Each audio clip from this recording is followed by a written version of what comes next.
Bank बुडव्या Sanjay पाटलांनी यड्रावकर अण्णांवरील टीका थांबवावी अन्यथा गंभीर परिणाम होतील. माजी नगराध्यक्ष डांगे. दत्तवाड जिल्हा परिषद मतदारसंघातील पराभव पचनी न पडल्यानं स्वर्गीय शामराव अण्णा पाटील यड्रावकर यांच्यासारख्या ऋषितुल्य व्यक्तिमत्वावर खालच्या पातळीवर जाऊन टीका करणाऱ्यांचा आम्ही जाहीर निषेध करण्यात आला. एस.के. पाटील बँकेच्या माध्यमातून गोरगरिबांच्या ठेवी लुबाडणाऱ्या संजय पाटील यांनी आधी त्या ठेवी परत कराव्यात आणि मगच अण्णांच्या नावावर तोंड उघडावं, अशा शब्दात कुरुंदवाडचे माजी नगराध्यक्ष रामचंद्र डांगे यांनी संजय पाटील यांचा समाचार घेतला. हा प्रकार न थांबल्यास कोल्हापुरात त्यांच्या घरात शिरून समाचार घेऊ असा थेट इशाराही त्यांनी यावेळी दिलाय. आमदार राजेंद्र पाटील यड्रावकर यांच्यावरील आरोपांचं खंडन करण्यासाठी आयोजित पत्रकार परिषदेत डांगे बोलत होते. यावेळी माजी सभापती भवानीसिंह घोरपडे यांच्यासह प्रमुख पदाधिकारी उपस्थित होते. संजय पाटील यांनी मयूर दूध संघ, विविध 35 सहकारी संस्था आणि 280 निष्पाप कर्मचाऱ्यांच्या नावावर कोट्यावधी रुपयांची कर्ज उचलून बँक संपवली. लोकांच्या घामाचा पैसा ओरबाडून आता तेच संचालकांना धमक्या देत आहेत. स्वतःचं घर काचेचं असताना दुसऱ्याच्या घरावर दगड फेकण्याचा पोरखेळ त्यांनी थांबवावा, असं डांगे म्हणाले. आमदार यड्रावकरांनी शब्द फिरवल्याचा आरोप फेटाळताना डांगे म्हणाले की भाजप आणि राजश्री शाहू विकास आघाडीची युती जागा वाटपामुळे तुटली होती. राजकीय अपरिहार्यता असताना त्याला विश्वासघात म्हणणं हा संजय पाटील यांचा निव्वळ बालिशपणा आहे. मुळात ज्यांनी स्वतःच्या भावजयांना निवडून आणण्यासाठी भाजपच्या अधिकृत उमेदवाराचा बळी दिला, त्यांनी नातेगोते जपण्याचा गप्पा मारणं हाच मोठा विनोद आहे.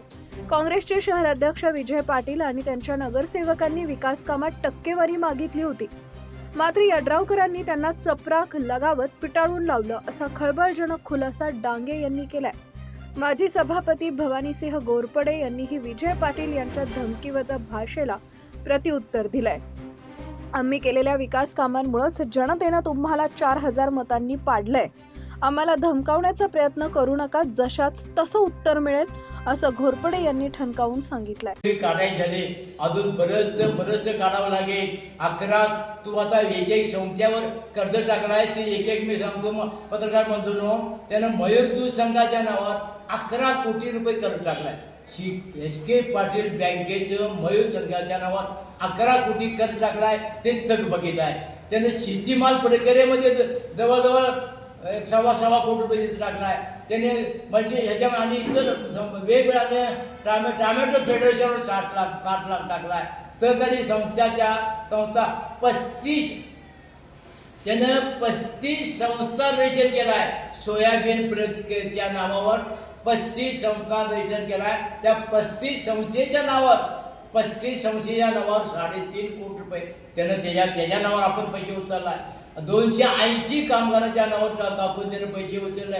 मागं त्याला विद्युलान प्रकार चालू केला होता. विद्युलान प्रकार त्यावेळा शेतकऱ्याने कर्नाटकाच्या आणि महाराष्ट्र शेतकऱ्याने त्याला ऊस घातला. त्या ऊसाच्या त्यांच्या बिलावर बघून आणि सगळ्यात पहिला गोरगरिबाच्या पोटातली खळगी जी तुम्ही वरबडून अय्याशीत करताय, त्या ठेवी तुम्ही परत करा. आणि हे वक्तव्य केल्यावर तुम्ही आम्हाला काय मारून टाकणार आहे का? काय करणार आहे? लोकशाही ते केलं. आम्ही काय तुमचं वाकडं केलेलं नाही.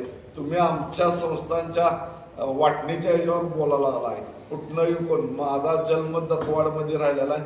दत्तवाड संस्थांचा मी वारस आहे.